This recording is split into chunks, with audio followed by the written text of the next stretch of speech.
first of all, I would like to thank the President of United States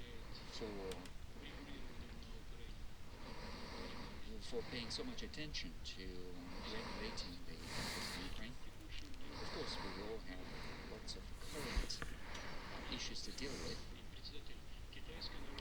the chairman of China and the Prime Minister of India and heads of states of Brazil and South Africa, they are dealing with this issue and they're paying a lot of attention to this, and we're grateful for this.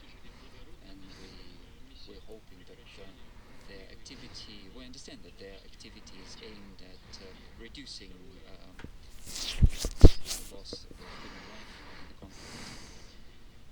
The second is we agree with the proposals for the ceasefire, but our position is based on the assumption that the ceasefire would lead to a long-term peace, something that would remove the initial reasons for the crisis. As for the readiness of Ukraine, there's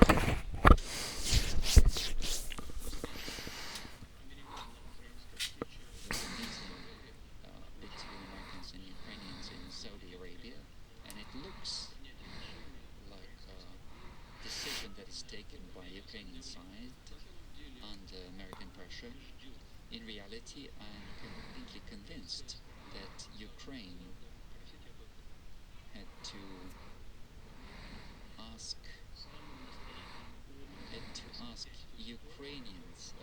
ask Americans, insist on this, based on the situation on the ground.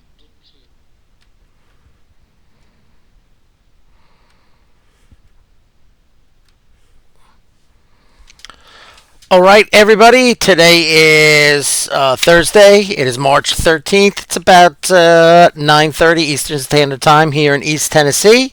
So, yeah. So that was the big breaking news today. That was Sky News out of Australia, looking at Putin was meeting with Lukashenko of Belarus, and they were signing a bunch of agreements today. But he gave his position.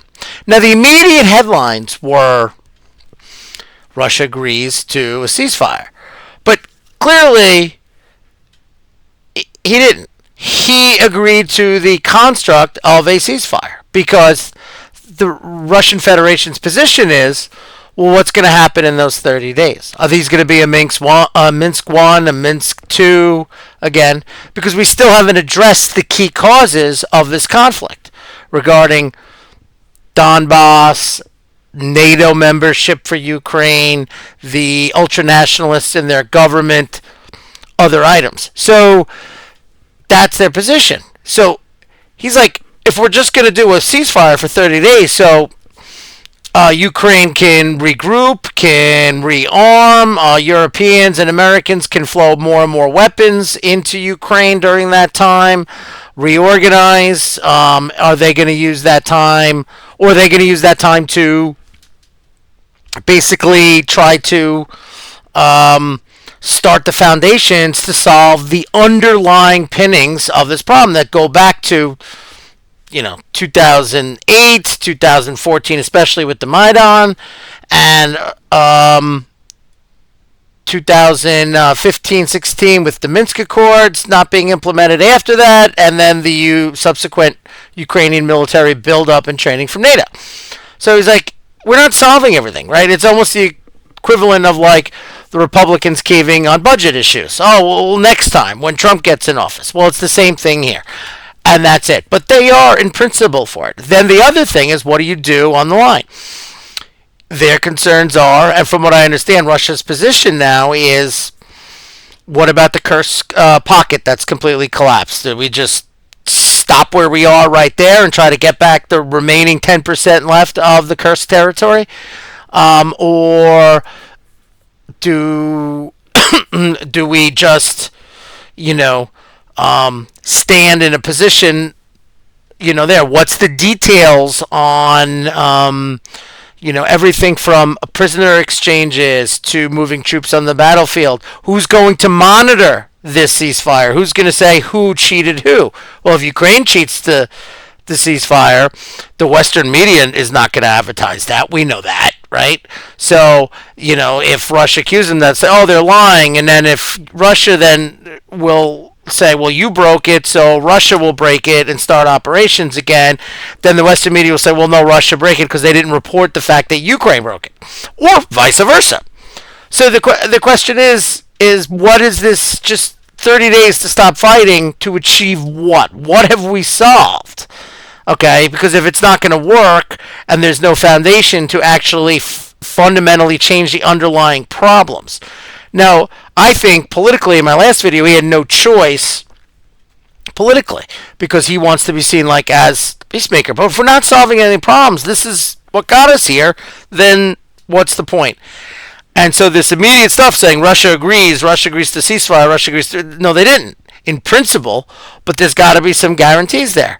Because, yes, Russia has the bulk of those four oblasts now, okay, particularly the two independent breakaway republics who declared independence after the Maidan in 2014, Luhansk and Donetsk. They're mostly occupied by the Russian government, as Russian Federation, as well as Kherson and Zaporozhye are well over 50%. What's going to happen to them? Okay, so Russia's not giving them back. End of story. That's the ethnic Russians. That's Novorossiya. And that what happens to the Kharkov territory up in the north? What happens to Sumy? Okay, what happens to ethnic Russians still on the other side of the Ukrainian lines? What happens to pro-Ukraine forces, let's say, on the Russian side? So these are the details that have to be hammered out. Then just stop that. And I think Russia is concerned because of the failed implementation of the Minsk Accords. And we know from Angela Merkel and others that the Minsk Accords, which were not implemented, were designed to give time to rebuild the Ukrainian military. So in concept, he's saying yes, but it's, the devil's in the details, and that's what he's focusing on. So the initial headlines, what he agreed, were really incorrect. What matters is the details. So we'll see where it goes from there. And you said they're meeting and so forth. So, and I'll give you an example now of why Russia is in that position here. So this is a Kursk map. This is Sucha in the middle here. This area to the northwest is Sumy region.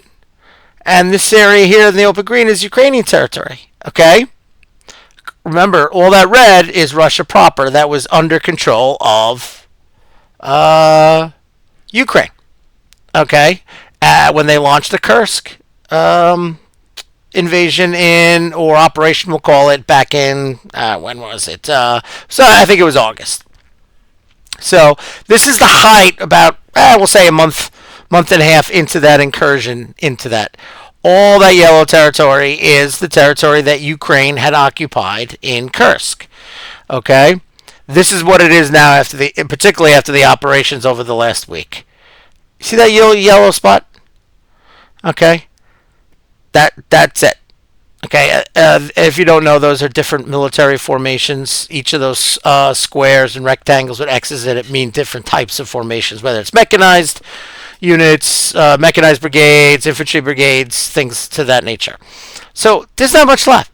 So is Russia just supposed to stop and just left the remaining part of Sucha and that go? For what? That's Russian proper territory. So it's terms like that Russia's really concerned about. Okay? So let's go back on the domestic front a little bit here. This was interesting.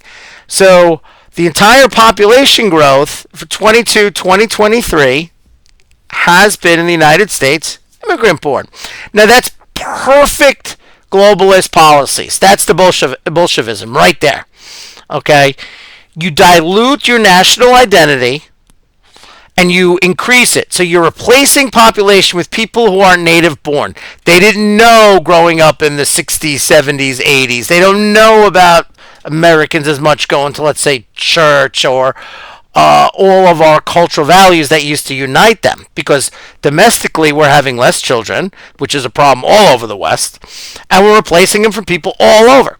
That's why they don't even want conservatives from maybe some European countries. They want people as different as possible to dilute the national identity. The people of Appalachia, the people of the Maine 2nd Congressional District, the people of northern Michigan and Wisconsin, the people of the deserts of Arizona, native Texans, the deep south, places that have a distinct American type culture that has been there for years. Because if you dilute the culture, then it's easy to manipulate them and get rid of your traditional values, less respect for the U.S. Constitution, less respect for our history, and then you can implement this globalist type neo-fascistic corporatist society where we get turned into a QR code.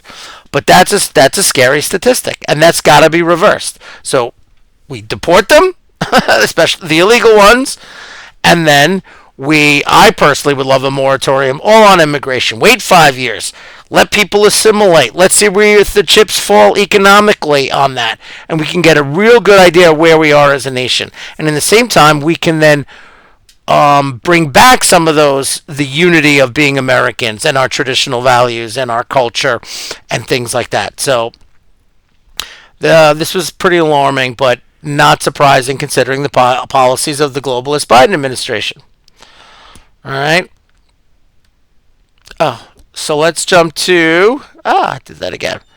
Here we go. So RFK, let me read this to you.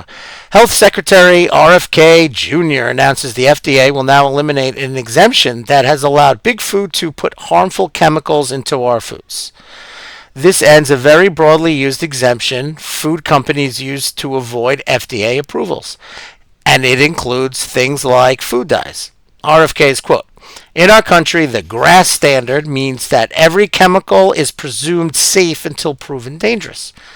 And that proof might not happen until millions of Americans are sick with chronic disease.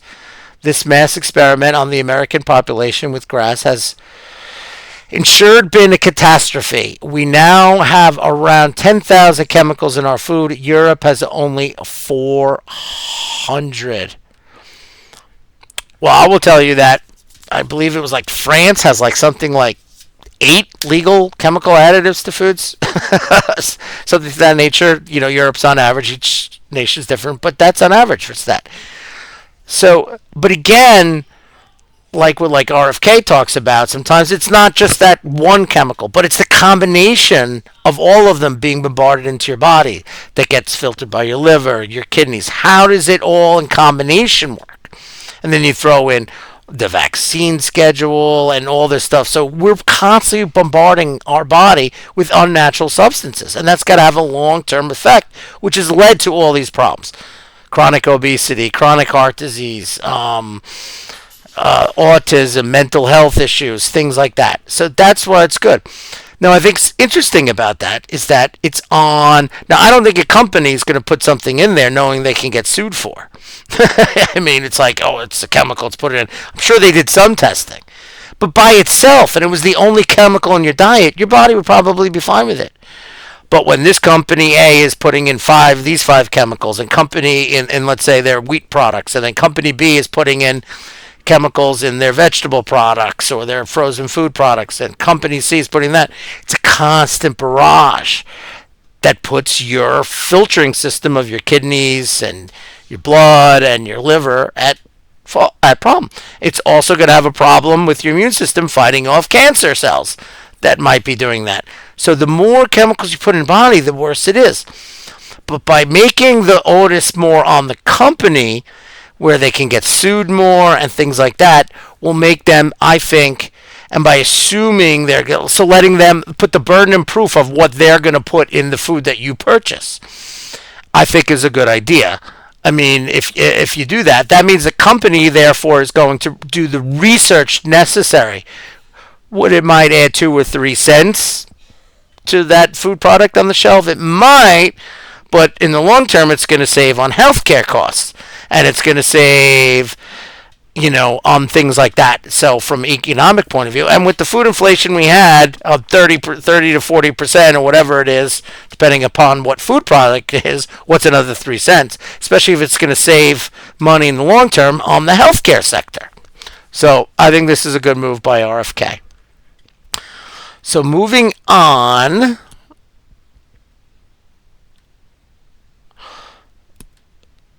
Ah, so this is Barris, the People's Pundit. By the way, if you don't know, the most accurate pollster of the 2024 election. He was off on the popular vote by .08. Not zero point 0.8, .08. So 8/100ths he was off by. You just don't get any closer than that. And he's retweeting another pollster who was also pretty much nailed it as well, Mark Mitchell of Rasmussen. So if you don't know, Quinnipiac put out a poll at Trump's disapproval down 11 underwater.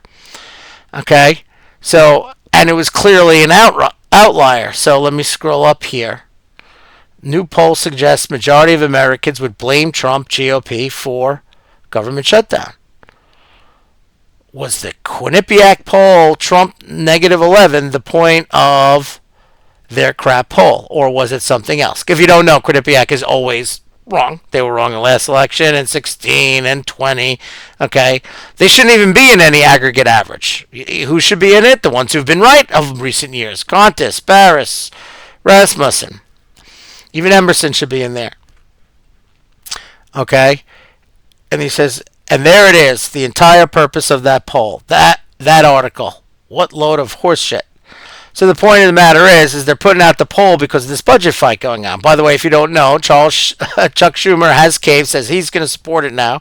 Fetterman's going to support it. So that's at least 55.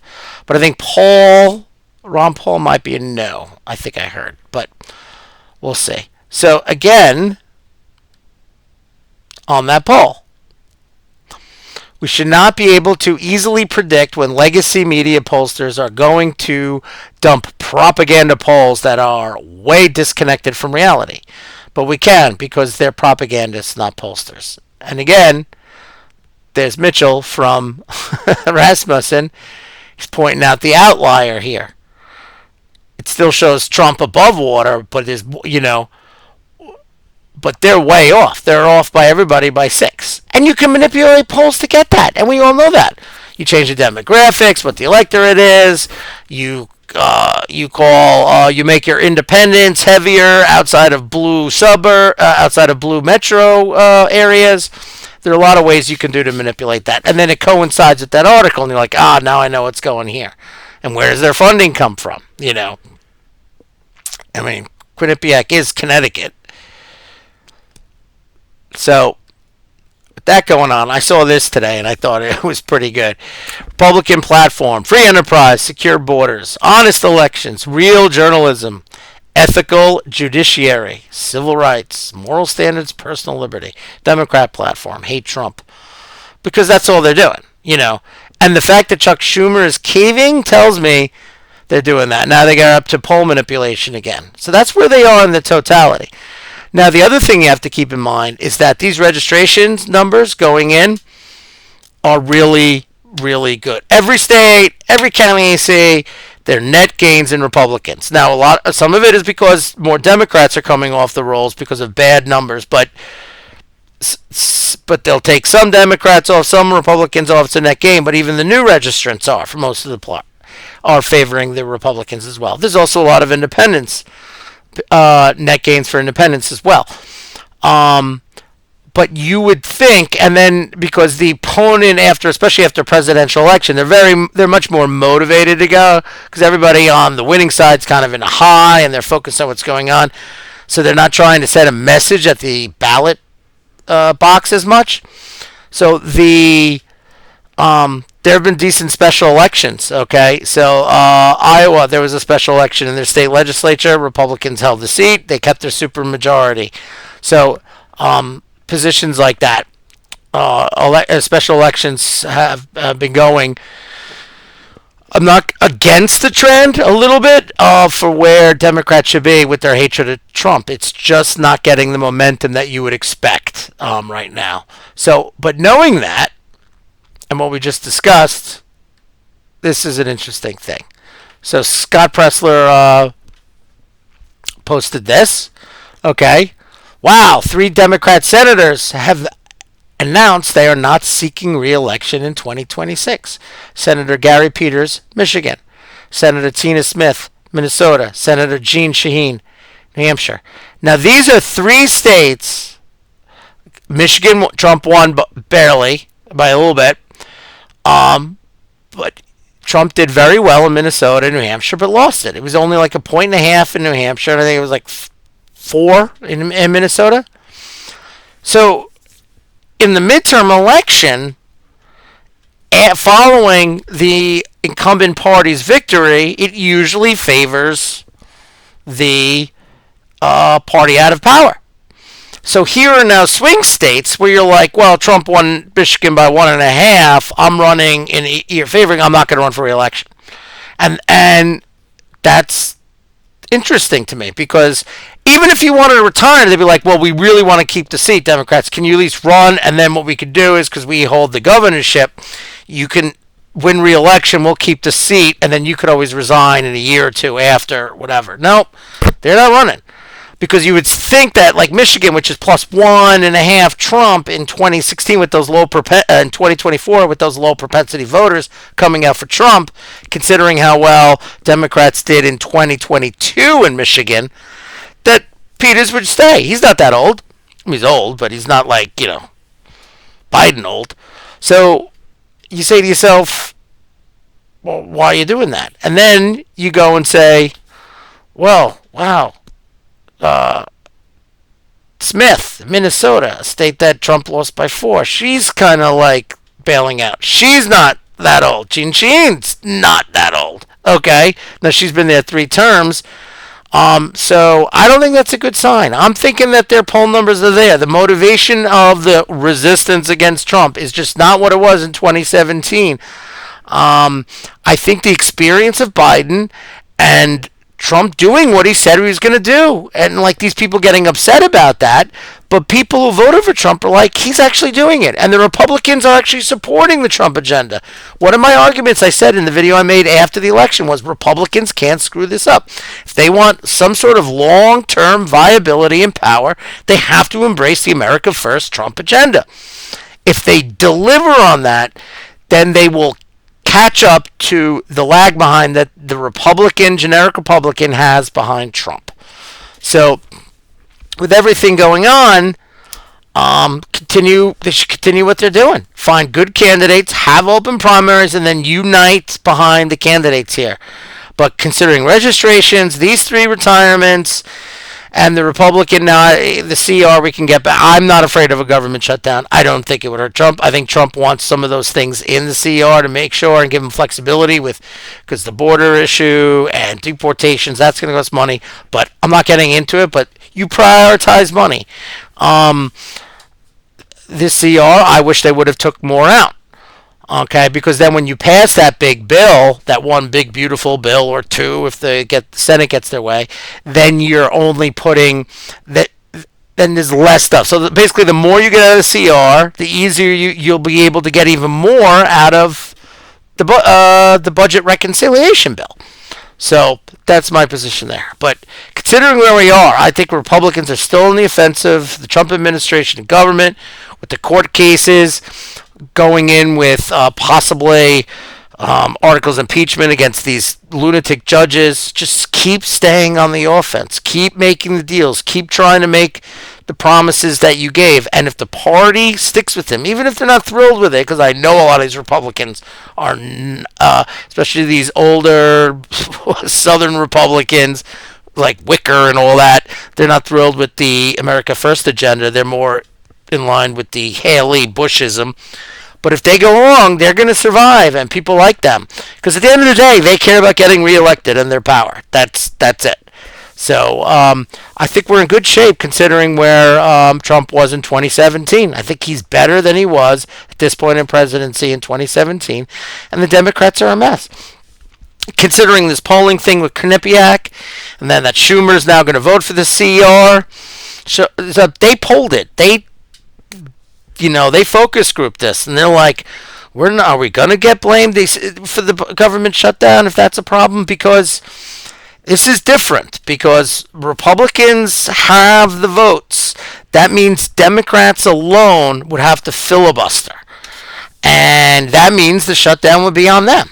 Okay? Because you could vote no at 51, but it's cloture on it to end debate. So you could vote to end debate and still vote no, and then it could pass in a simple majority.